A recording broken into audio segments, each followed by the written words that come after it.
ولو أنهم آمنوا واتقوا لمثوبة من عند الله خير لو كانوا يعلمون. يا أيها الذين آمنوا لا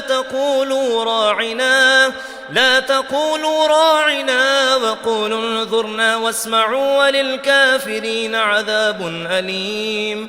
ما يود الذين كفروا من أهل الكتاب ولا المشركين أن ينزل عليكم من خير من ربكم والله يختص برحمته من يشاء والله ذو الفضل العظيم. ما ننسخ من آية أو ننسها نأت بخير منها أو مثلها. ألم تعلم أن الله على كل شيء قدير؟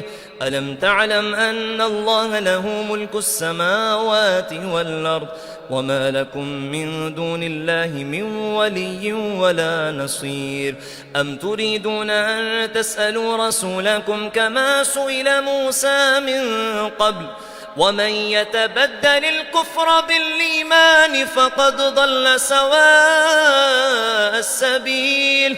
ود كثير من أهل الكتاب لو يردونكم من بعد إيمانكم كفارا حسدا من عند أنفسهم من بعد ما تبين لهم الحق فاعفوا واصفحوا حتى يأتي الله بأمره إن الله على كل شيء قدير.